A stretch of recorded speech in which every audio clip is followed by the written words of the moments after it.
Good morning. Happy Sunday to all of you. How are you today, kids? Doing good?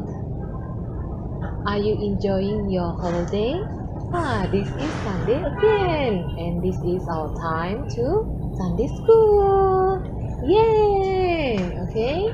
Nah, today, before we start up our praise and worship, let's pray together. Fold your hand, close your eyes, let's pray.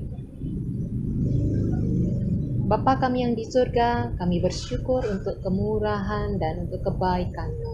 Terima kasih untuk setiap berkat yang Tuhan sudah kerjakan di dalam hidup kami. Terima kasih untuk berkat jasmani, untuk makanan, untuk minuman, untuk keluarga kami, dan juga untuk berkat rohani yang Tuhan berikan kepada kami. Kami bersyukur untuk itu semua. Pada saat ini kami akan memuji Engkau. Tuhan, tenangkan hati kami, supaya puji-pujian, persembahan kami adalah menyenangkan hati-Mu. Di dalam nama Tuhan Yesus kami berdoa. Amin. This is the day that the Lord has made. Let's sing joyfully. This is the day.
You can prepare your offering. You ask Daddy and Mommy to transfer at the church bank account.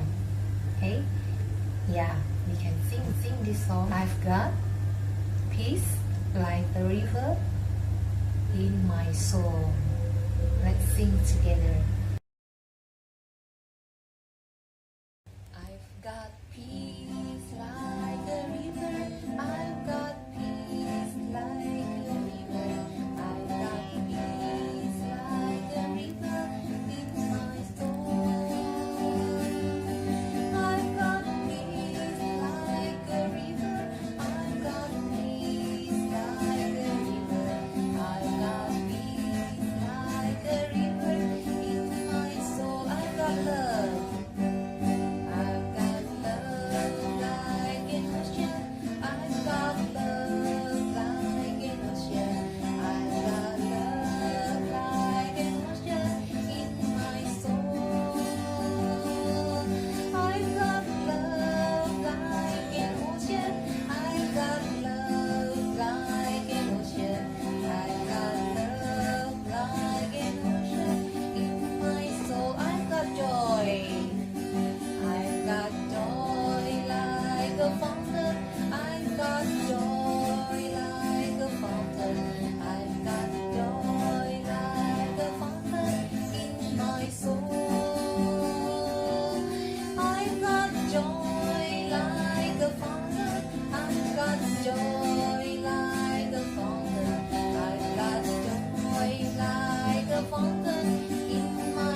Okay, kids, thank you so much for your offering.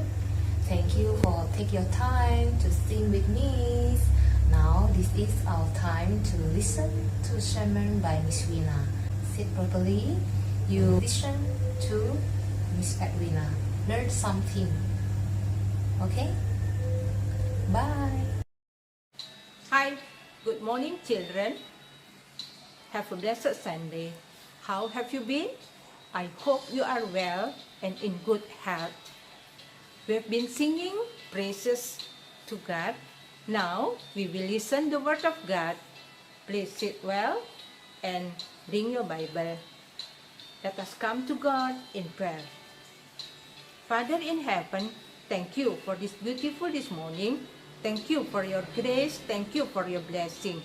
We will hear the word of God. Come, Holy Spirit, fill our heart and mind so that we understand your word. Help us to grow in you, Lord. Bless our meditation. In Jesus' name we pray. Amen. Adik-adik sering bermain di luar, di pekarangan, di taman. Kadang-kadang adik-adik tidak menyadari bahwa adik-adik menginjak paku yang berkarat atau pecahan kaca beling kena ke kaki adik-adik. Dan kaki adik-adik mengeluarkan darah dan membengkak, dan jika didiamkan akan bernanah. Dan mengakibatkan luka infeksi karena yang kita injak adalah paku yang berkarat. Selanjutnya tubuh kita akan menjadi demam dan kita menggigil, tidak selera makan, tidak dapat tidur dengan enak, semua tubuh kita merasa nyeri dan sakit. Ini berbahaya jika tidak ditangani secara serius oleh dokter, ini akan mengakibatkan kematian. Mungkin adik-adik bertanya, kenapa bisa mati, Miss? Ya, karena tubuh kita ini saling berhubungan satu dengan yang lain. Ini adalah ciptaan Tuhan yang paling sempurna. Nah, satu tubuh inilah yang disampaikan oleh Paulus untuk menggambarkan bahwa jemaat yang ada di gereja itu adalah satu jemaat, satu persekutuan, satu perkumpulan orang-orang yang percaya kepada Kristus. Paulus menjelaskan ini kepada jemaat yang ada di Korintus. Kota Korintus ini adalah kota pelabuhan yang berada di Yunani. Adik-adik bisa lihat di peta yang sudah Miss sediakan.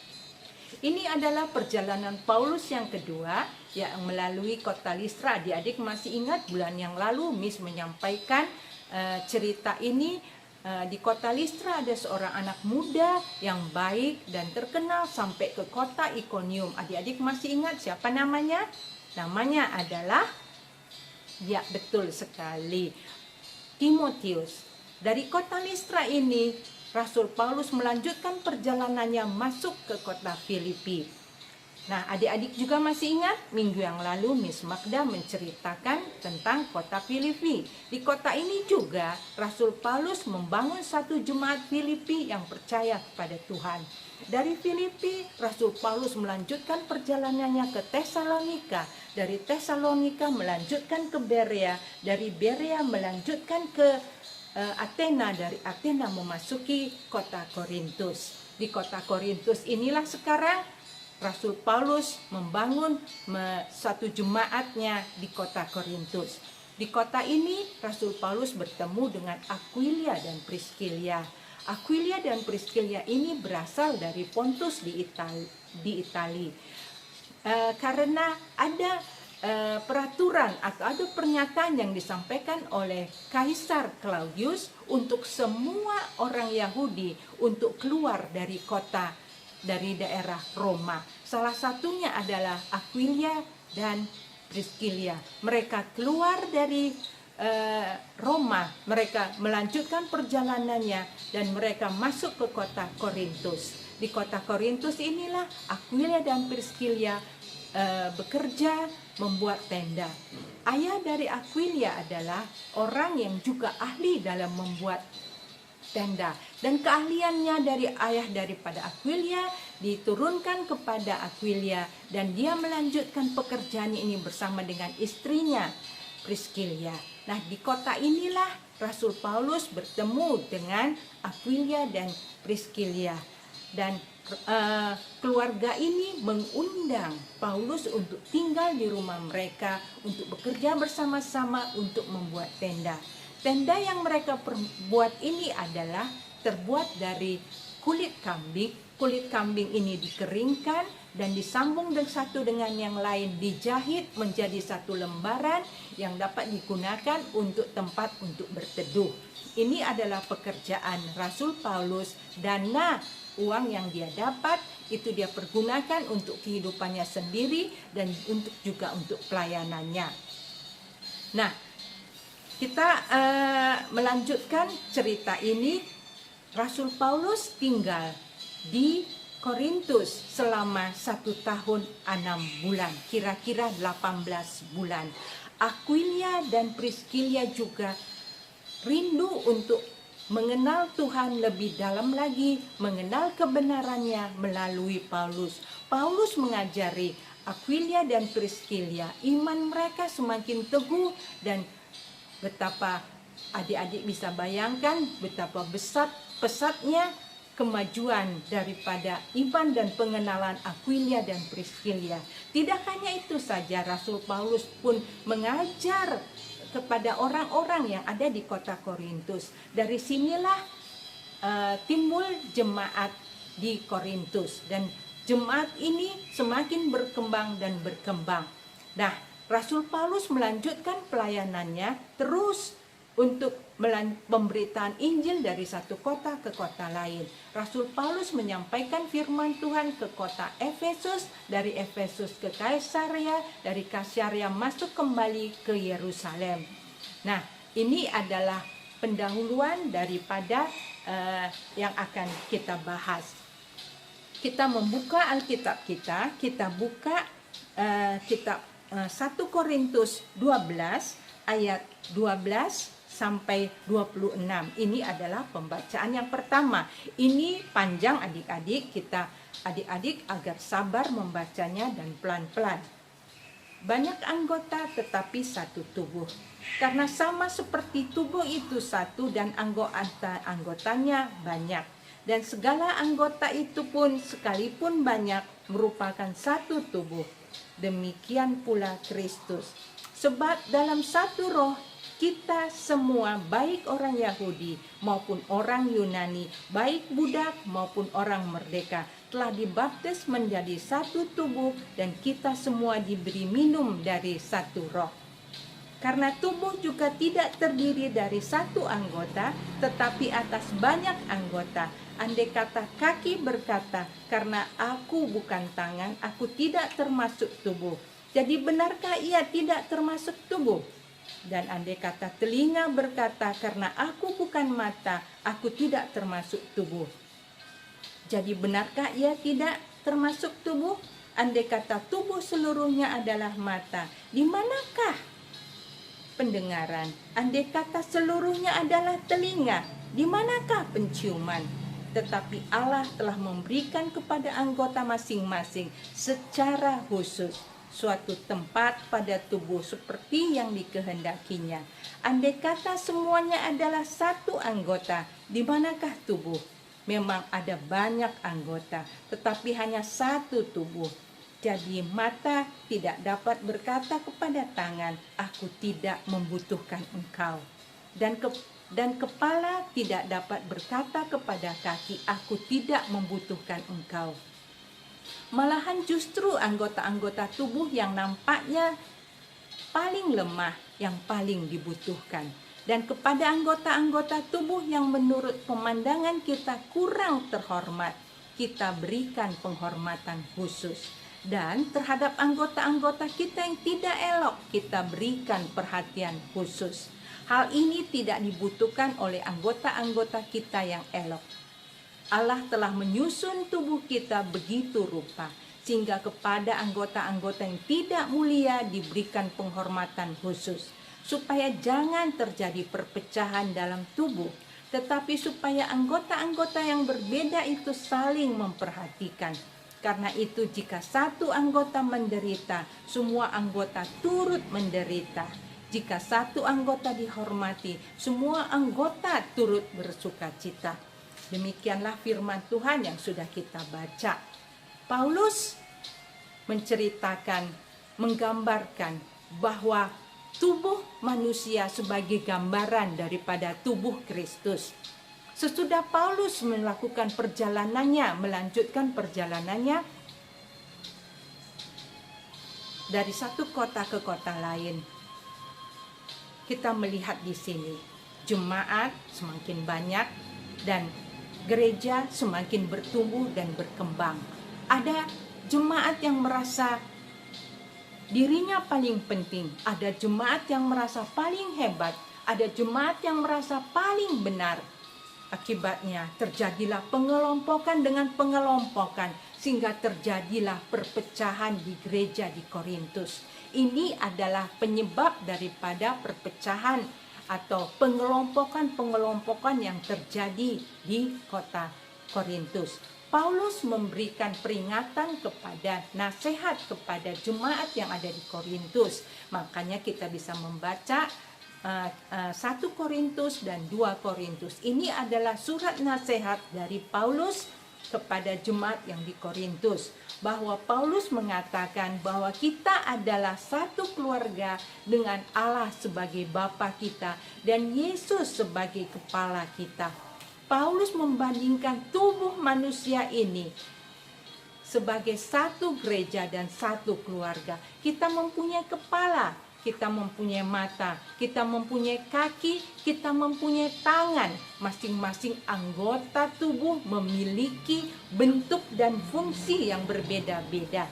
Kaki dan tangan memiliki bentuk dan fungsi berbeda. Semua itu penting.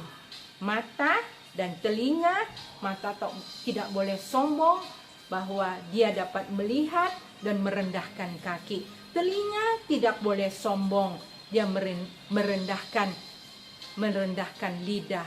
Semua ini Tuhan sudah tempatkan pada tempatnya. Satu tubuh dan anggotanya banyak.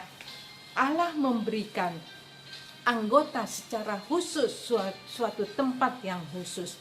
Allah sudah menyusun begitu rupa tubuh manusia yang sempurna ini.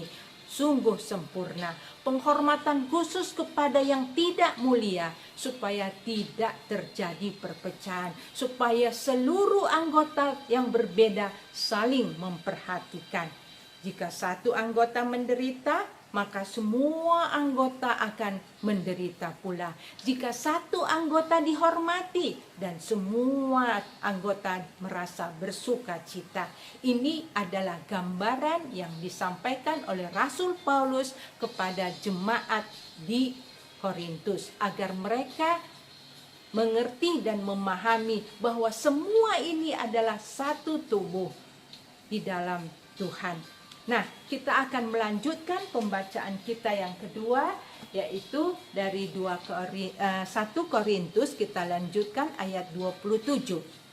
Kamu semua adalah tubuh Kristus, dan kamu masing-masing adalah anggotanya. Dan Allah telah menetapkan beberapa orang dalam jemaat, pertama sebagai rasul, kedua sebagai nabi, ketiga sebagai pengajar, selanjutnya mereka yang mendapat karunia untuk mengadakan mujizat, untuk menyembuhkan, untuk melayani, untuk memimpin, dan untuk berkata-kata dalam bahasa roh. Adakah mereka semua rasul atau nabi atau pengajar? Adakah mereka semua mendapat karunia untuk mengadakan mujizat, atau untuk menyembuhkan, atau untuk berkata-kata dalam bahasa roh, atau untuk menafsirkan bahasa roh? Jadi berusahalah untuk memperoleh karunia yang paling utama, dan aku menunjukkan kepadamu jalan yang lebih utama lagi. Kamu semua adalah tubuh Kristus. Kita adalah tubuh Kristus, dan kita ini adalah masing-masing anggotanya. Allah sudah menetapkan dalam satu jemaat, dalam satu gereja, bahwa Tuhan sudah menempatkan orang-orang sesuai yang sudah ditentukan oleh Tuhan untuk melayani umatnya. Nah, sekarang jika adik-adik melihat kepada gereja kita, gereja Wesley Methodist, kita akan melihat bahwa Tuhan sudah menetapkan bahwa gereja untuk melakukan aktivitas yang mempunyai bagiannya masing-masing.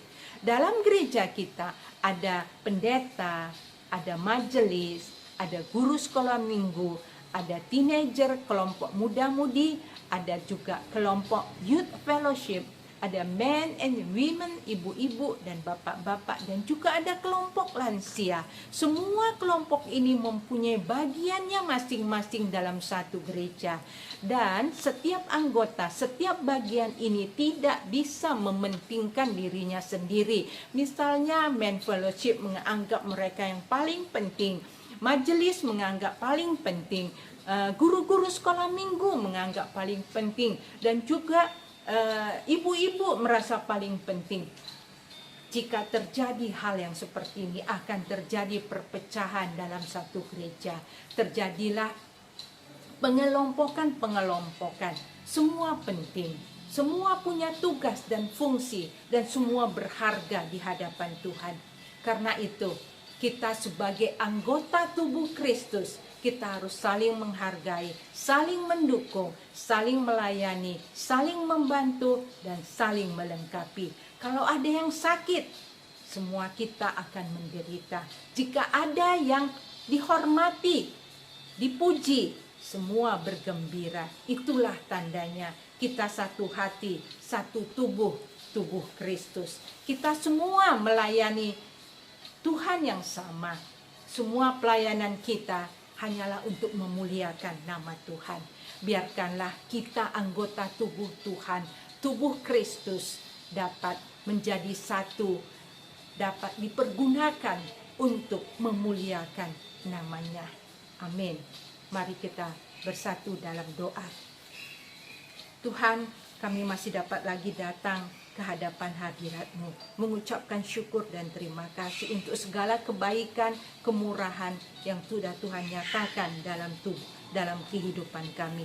Terima kasih untuk firman yang sudah kami dengar. Biarkanlah kami dapat menjadi alat di dalam tangan-Mu. Biarkanlah kami dapat memahami dan mengerti rencana Tuhan dalam hidup kami, dan kami dapat memuliakan nama Tuhan. Biarkanlah Allah Bapa dapat menjadi Bapa dalam kehidupan kami, dan Kristus dapat menjadi kepala dalam kehidupan kami. Biarkanlah nama Tuhan saja dimuliakan melalui pelayanan kami, karena kami semua ini adalah melayani Tuhan yang sama. Semua pelayanan kami hanyalah untuk memuliakan nama-Mu saja. Terima kasih Yesus, tolong kami sehingga kami tidak memegahkan diri kami, tidak merasa diri kami paling hebat, tidak merasa diri kami paling benar. Biarkanlah kami mau saling melengkapi satu dengan yang lain. Biarkanlah kami saling menghargai, saling mendukung, saling melayani, saling membantu, dan saling melengkapi satu dengan yang lain. Terpujilah Kristus, terpujilah Allah Bapa. Terima kasih Bapa, terima kasih Yesus. Let us say together the Lord's Prayer. Our Father who art in heaven, hallowed be thy name, thy kingdom come, thy will be done on earth as it is in heaven.